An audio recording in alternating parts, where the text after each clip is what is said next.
Wah, tadi yang dikatakan ke Pak Faisal itu sudah sangat tepat. Tadinya saya paling takut sama Pak Faisal karena kalau dia rada-rada sedikit kalau kayak gini agak anti nih kalau kita minta sesuatu.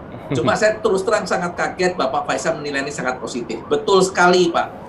1.500 dikenain PPN BM itu memang sudah jadi tanda tanya. Tapi yang ingin saya jelaskan ya Pak ya, kenapa pentingnya menyelamatkan industri otomotif dulu dan kenapa Gaikindo sampai memberanikan diri kita meminta ini kepada pemerintah. Tapi tolong diingat, kita tidak minta uang ke pemerintah. Yeah. Kita hanya bilang bahwa pemerintah anggap aja sebagai orang tua, kita tuh minta gini, Pak, Ibu, biasanya saya kasih 1.000 perak, sekarang saya kasih 500 perak dulu ya, karena saya lagi susah. Tapi nanti kalau saya udah kembali normal, saya kembaliin lagi 1.000 perak. Kira-kira tuh ke sana. Karena pemerintah tidak mengocorkan uang, cuma apa yang kita sumbangkan ke pemerintah turun. Tepat tadi yang dikatakan Pak Faisal, PPN kita masih bayar, beberapa komponen yang kita harus bayar, bea masuknya masih kita bayar. Kemudian mobil itu pada saat dijual oleh dealer dari off the road menjadi on the road, itu pun juga kita masih bayar yang namanya BPKB atau bea balik nama dan pajak kendaraan bermotor PKB. Jadi itu semua pun kita masih bayar. Hanya kita PPN BM-nya kita minta direlaksasi sedikit. Sehingga pemerintah tetap menerima masukan. Kalau volumenya naik, bukan jadi malah yang namanya penerimaan negara lebih besar dibandingkan kalau ada PPN.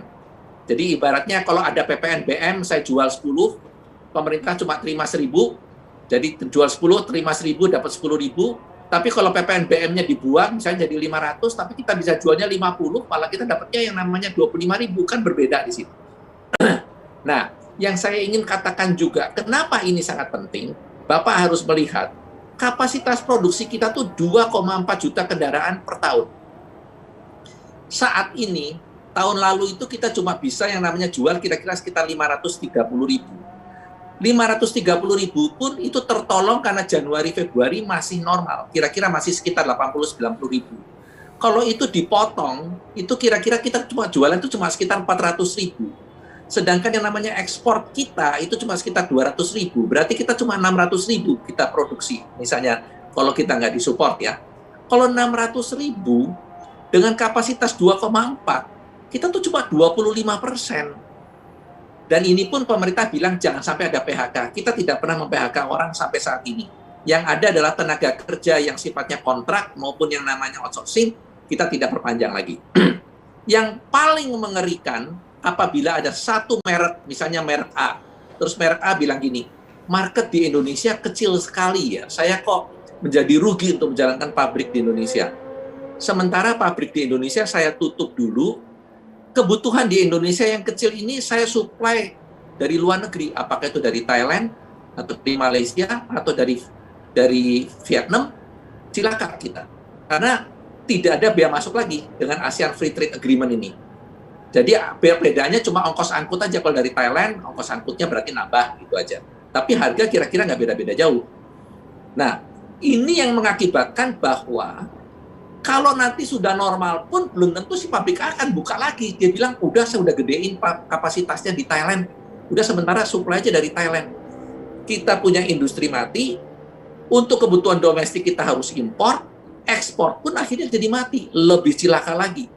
Tolong diingat, ada 1,5 juta pegawai kerja di situ. Ada devisa yang bisa kita hasilkan di situ. Dengan yang namanya kita matiin industri otomotif di Indonesia, maka cadangan devisa kita akan tergerus karena kita pakai untuk impor dan tidak ada pemasukan dari devisa karena kita tidak bisa ekspor lagi. Nah, kalau ditanya kira-kira seperti apa? Jawaban saya juga sama nggak tahunya kalau PPN BM ini dibebaskan apa bisa naik penjualannya. Tapi yang pasti yang saya bisa jawab, di Thailand dibebaskan PPN BM, penjualan normal. Di Malaysia sudah kembali normal. Di Jerman naik cukup signifikan. Di beberapa tempat juga cukup naik. Dari situ kami mengajukan sebetulnya dari tahun lalu. Kira-kira ke sana, Pak. Jadi dari pengalaman negeri lain memang iya terjadi kenaikan.